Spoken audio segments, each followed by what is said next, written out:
In a grocery store, when a transaction is done, the data of the transaction is usually stored in the database of the system. The data stored inside the database sometimes never fully utilized and are only archived for the sake of safekeeping. This not only happen in physical store but also happen online in e-commerce, which consist of more accurate data of the user that includes user demography, address, payment method and also buying patterns. So, what can we do with the data? What we can do is to use these data to learn about consumer buying behavior, because these data is actually very useful to learn consumer buying behavior. Consumer buying behavior is a very good source of information in which it can benefits business and entrepreneur. So, how can we actually utilize these data to learn about consumer buying behavior? From many of the methods, 3 of the methods that are able to learn about consumer buying behavior includes clustering, a priori and also artificial neural network. These method uses data mining technique in generating information based on the data available.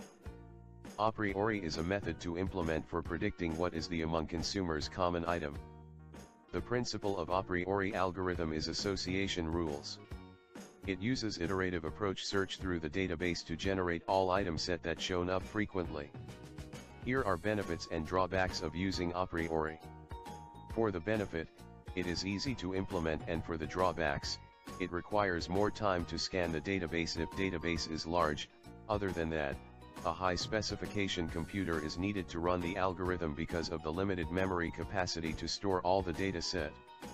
Clustering is a multidimensional statistical way to study the online consumer behavior. The main task of cluster analysis is to group or classify the objects into groups or clusters of similar characteristics. Hence, the properties of the objects need to be determined to characterize them. There are also some ways to differentiate between the similarities. There are a few algorithms in clustering, which is DB-scan, expectation maximization and K-mean.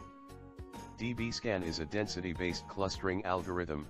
Given a set of points in some space, it groups together points that are closely packed together, points with many nearby neighbors, marking as outliers points that lie alone in low-density regions. The drawback for using it is that it failed to produce the meaningful outputs, even the parameters were being adjusted in several attempts. The EM algorithm is used to find maximum likelihood parameters of a statistical model in cases where the equations cannot be solved directly. The outputs showed the number of clusters produced was quite consistent and the frequency of individual clusters was also acceptable. The drawback for using it is that it requires both forward and backward probabilities.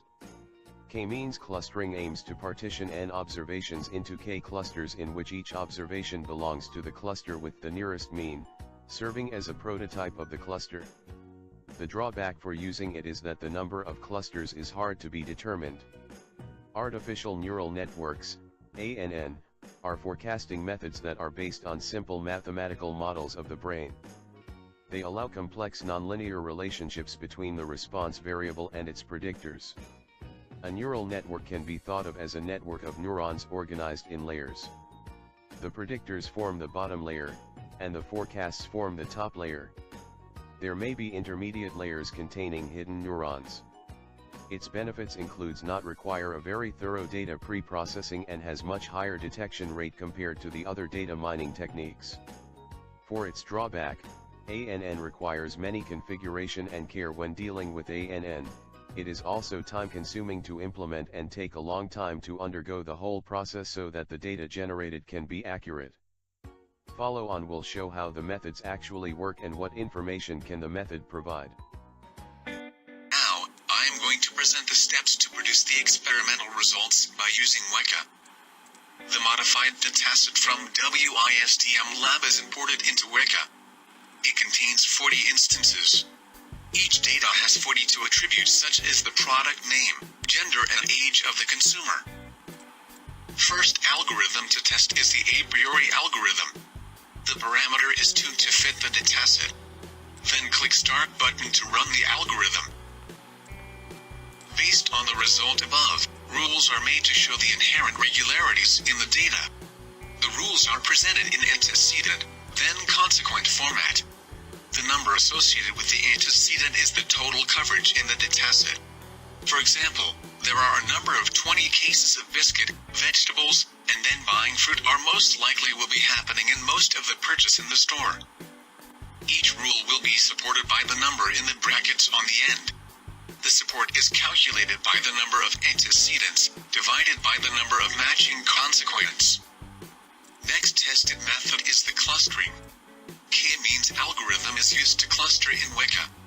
This is the parameter for clustering. The optimal number of cluster for the dataset is 4, so that it can cluster in a more meaningful way. This is the visualized cluster. K means categorized, the common gender, age and items purchased into the same cluster. In this graph, number of the cluster is the x-axis, while the different age group is the y-axis. The expert needs to further analyze the results whether the clusters are meaningful. The clusters can be extracted in many ways. For example, if change the gender group to x-axis, we can see that if a young male consumer visits the web store, there is the list of items that he will probably purchase. Other deductions can also be done, such as to attract specific customer group by offering discount on frequently buying items to them. Lastly, artificial neural networks aka ANN is tested. There are a few types of results can be shown in ANN by WEKA. In this example, the dataset is being classified by gender. The first result is the stratified cross-validation results. This part has the values of the accuracy of how the dataset being classified according to gender. There is also kappa statistic to measure how closely the instance is being classified. The second result is the detailed accuracy by class in ANN. It has further details of accuracy in the class of male and female. For example, true positive rate, false positive, F measure, receiver operating characteristics area and precision recall curve area to support the class. The third result is the confusion matrix in ANN. It describes the performance of classification on the dataset.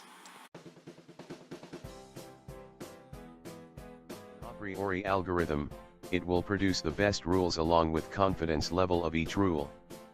Through the rules, the market analysts able to determine which products are associated together and plan to market them for increasing the sales. As for clustering, as mentioned before, there are few methods in the algorithm to perform clustering on the data set. The algorithm used in this implementation is K-means. The results show few cluster to indicate the different demographics have a different preference towards products. In this research, MLP is used for ANN based on the results. The results are not satisfying compared to other two. Thus, there are a few possible reasons that ANN is underperformed. The number of instances in this research is not sufficient as test dataset and validation dataset. In addition, ANN is using backpropagation to classify the data. The weight values are adjusted on each iteration. The values of weightage might converge into a local minimum but not the global minimum. In order to overcome that, the possible solutions are to add noise to the weights or increase the weight adjustment rate by using momentum.